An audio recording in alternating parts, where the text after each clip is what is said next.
Hello बच्चों, let's see this question. Length of the lattice rectum of the parabola whose parametric equation is x equal to t square plus t plus 1 and y equal to t square minus t plus 1 where t belongs to R is equal to option A at, option B 4, option C 2 and option D none of this. तो बच्चों इस question में हमें एक parabola की parametric equation provide की हुई है. हमें इस पैराबोला के लिए लेटेस्ट रेक्टम की लेंथ को फाइंड आउट करना है. क्वेश्चन पे प्रोसीड करने से पहले हम इससे रिलेटेड की कंसेप्ट को देख लेते हैं. तो बच्चों हम की कंसेप्ट में देखेंगे कि किसी भी पैराबोला के लिए हम अगर उसके फोकस के कोऑर्डिनेट हमारे पास हो और उसकी डायरेक्ट्रिक्स की इक्वेशन हमारे पास हो तो उसकी इक्वेशन को हम कैसे राइट डाउन कर सकते हैं. तो यहाँ पर हम मान लेते हैं let for a parabola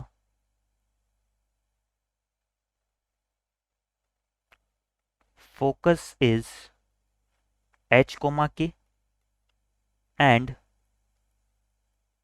directrix is ax plus by plus c equal to 0. Then its equation is, तो यहाँ पर हमने क्या किया, एक पैराबोला के लिए फोकस के कोऑर्डिनेट को h, k मान लिया और इसकी डायरेक्ट्रिक्स की इक्वेशन को हमने ax plus by plus c equal to 0 मान लिया. तो इस पैराबोला की इक्वेशन हमारी क्या हो जाएगी, ये हमारी हो जाएगी ax plus by plus c upon under root of a square plus b square equal to हो जाएगा under root of x minus H का whole square plus Y minus K का होल स्क्वायर. ये हमारी क्या हो जाएगी, पैराबोला के लिए इसकी इक्वेशन हो जाएगी और इसे हम बोलते हैं फोकस डायरेक्ट्रिक्स फॉर्म. इस कंसेप्ट को माइंड में रखते हुए बच्चों हम हमारे क्वेश्चन की तरफ आगे प्रोसीड करते हैं. तो बच्चों क्वेश्चन में हमें दिया हुआ है गिवन दैट जो हमारे पैराबोला है उसकी पैरामेट्रिक इक्वेशन हमें दी हुई है. पैरामेट्रिक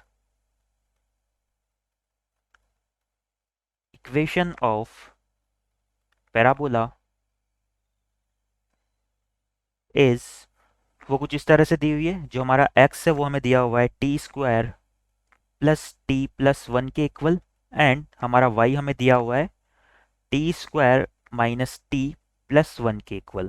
तो बच्चों यहाँ से हम क्या करेंगे, सबसे पहले इस t को एलिमिनेट करते हुए x और y की इक्वेशन पैराबोला की इक्वेशन को x और y के टर्म में लेके आ जाएंगे. तो इसके लिए हम क्या करते हैं, x प्लस वाई और x माइनस वाई की वैल्यू फाइंड आउट करते हैं. तो यहाँ से हमारा x plus y find out करें तो ये क्या होगा, इन दोनों को जब ऐड करेंगे तो यहाँ पर t से हमारा माइनस टी कैंसिल हो जाएगा और x प्लस वाई हमारा इक्वल आ जाएगा 2t स्क्वायर प्लस 2, यानी कि इसे हम लिख सकते हैं twice of T square plus 1.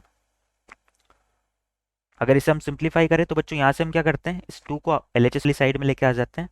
तो यहाँ से हमारा x प्लस वाई माइनस 2 जो है वो इक्वल आ जाता है 2t स्क्वायर के.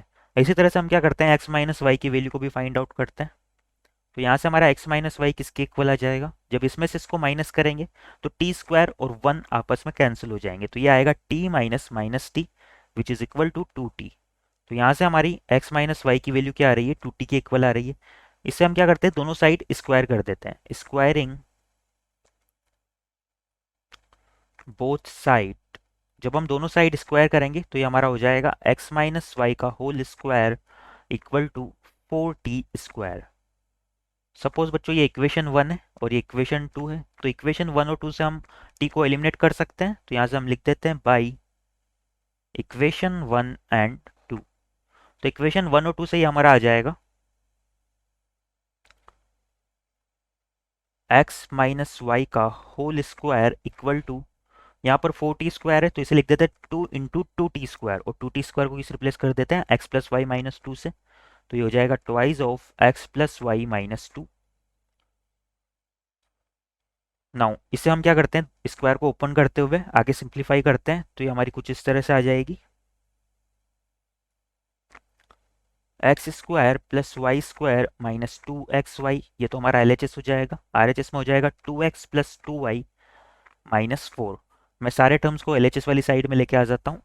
तो यहाँ पर हमारे पैराबोला की इक्वेशन आ जाएगी x square plus Y square minus 2xy minus 2x minus 2y plus 4 equal to 0।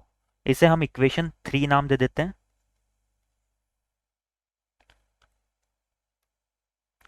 अब बच्चों यहाँ से हम क्या करते हैं, इस पैराबोलिक इक्वेशन को फोकस डायरेक्ट्रिक्स फॉर्म में राइट डाउन करने की कोशिश करते हैं। तो यहाँ से हम लिख सकते हैं, now equation of this parabola in focus directrix form. जब हम इसे फोकस डायरेक्ट्रिक्स फॉर्म में लिखेंगे तो क्या होगा, तो बच्चों यहाँ से अगर हम बात करें तो ये हमारी इक्वेशन आई थी। इस इक्वेशन से हम लिख सकते हैं, अगर यहाँ से हम एक प्रॉपर्टी को देखें तो सपोज ये मेरी वाई एक्सिस है और ये मेरी एक्स एक्सिस है और ये मेरा parabola y square equal to 4x की फॉर्म में है।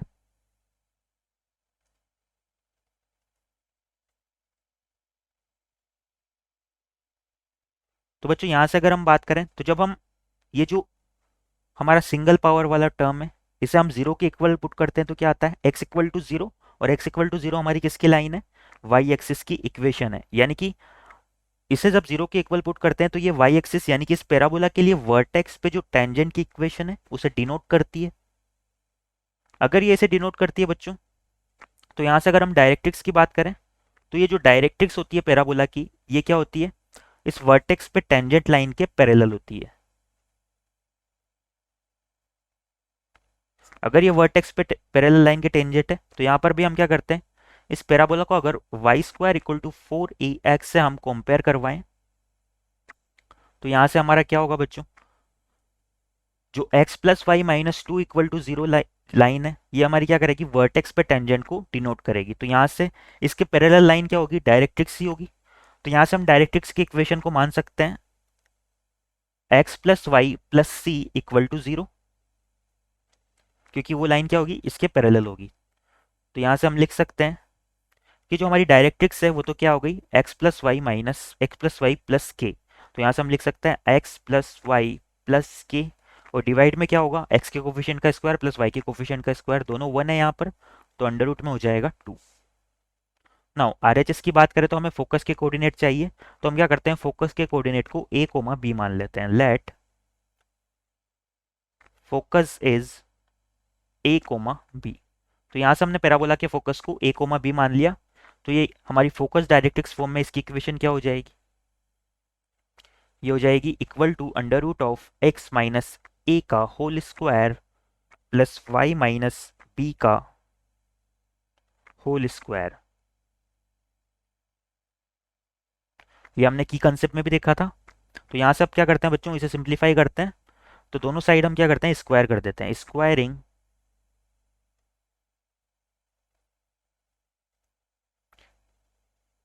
बोथ साइड्स, जब हम दोनों साइड स्क्वायर करेंगे तो क्या होगा, एलएचएस में तो हमारा हो जाएगा x plus y plus k का whole square divide by under root two का स्क्वायर 2 होगा। मैं इस 2 को क्या करता हूँ, इधर मल्टीप्लाई कर देता हूँ। तो ये हो जाएगा ट्वाइस ऑफ एक्स माइनस ए का whole square plus Y minus B का whole square.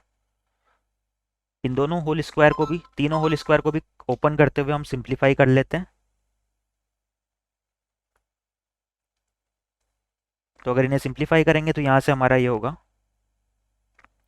X square plus Y square plus K square plus 2xy plus 2kx plus 2ky।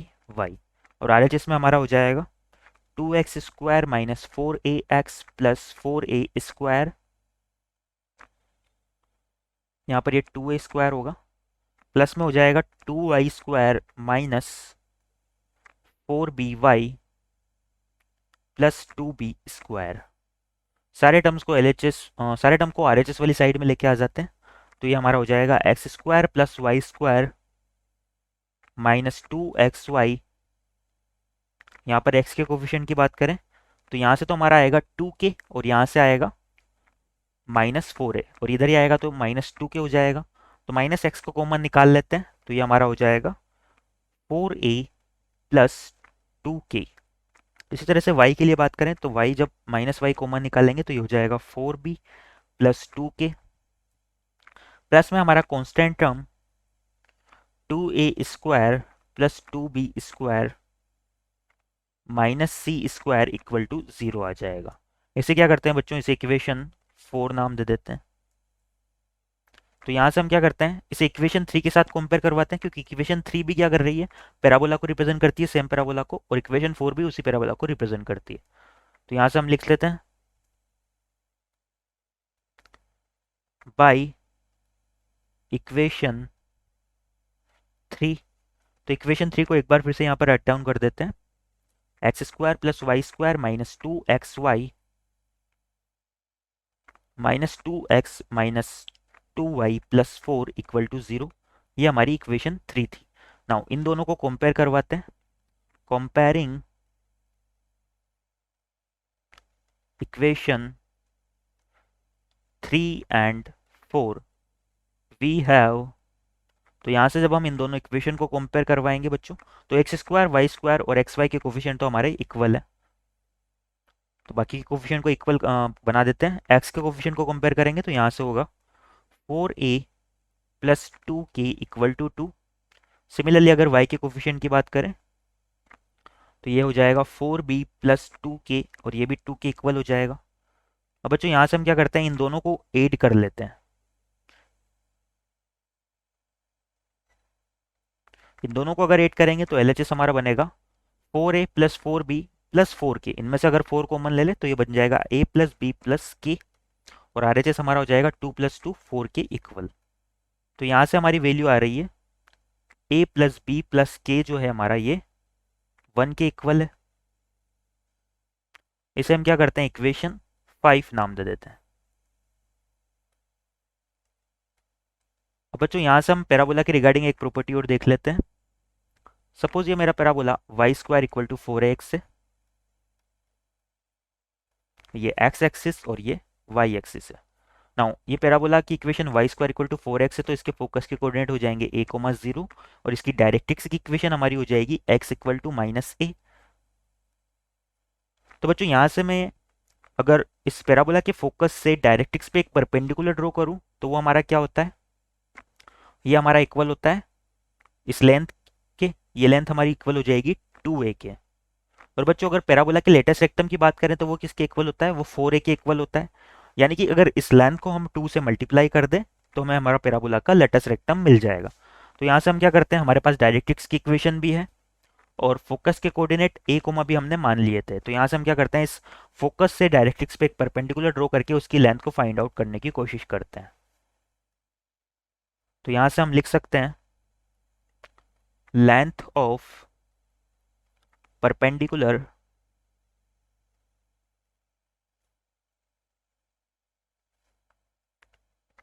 From focus, focus के कोऑर्डिनेट है a, b to directrix x plus y plus k equal to 0। तो यहाँ से इस पे अगर हम perpendicular draw करें तो वो क्या हो जाएगा, सपोज इस लेंथ को मैं क्या करता हूँ, कैपिटल L नाम दे देता हूँ। तो यहाँ से हमारा L इक्वल आ जाएगा मॉड्यूलस ऑफ, ये पॉइंट को इस इक्वेशन में पुट करेंगे तो ये होगा a प्लस बी प्लस के, और डिनोमिनेटर में क्या हो जाएगा, coefficient of x plus coefficient of y का स्क्वायर, यानी कि under root of 1² plus 1² which is equal to 2। और बच्चों अभी अभी हमने फाइंड आउट किया था कि जो हमारे a प्लस बी प्लस के की वैल्यू वो किसके इक्वल है, 1 के इक्वल है। तो यहाँ से इक्वेशन 5 से इसमें वैल्यू पुट कर देते हैं बाय इक्वेशन 5। इक्वेशन 5 से a प्लस बी प्लस के हमारा किसके इक्वल है, 1 के। तो जब इसे इसमें पुट करेंगे तो यहाँ से हमारा L निकल के आ जाएगा 1/√2। नाउ हमारे पास इस परपेंडिकुलर की लेंथ आ चुकी है, तो हम लेटेस्ट रेक्टम की लेंथ को भी लिख सकते हैं। तो यहाँ से हम लिख सकते हैं then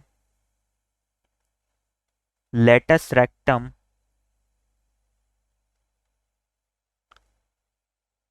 of parabola,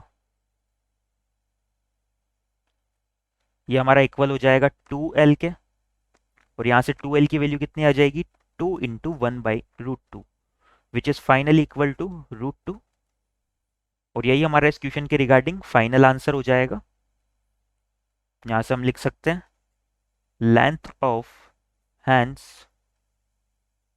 length of parabola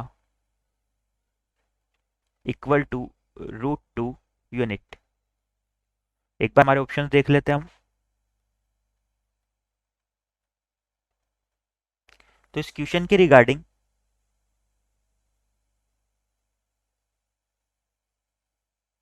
हमारा option D none of this correct हो जाएगा।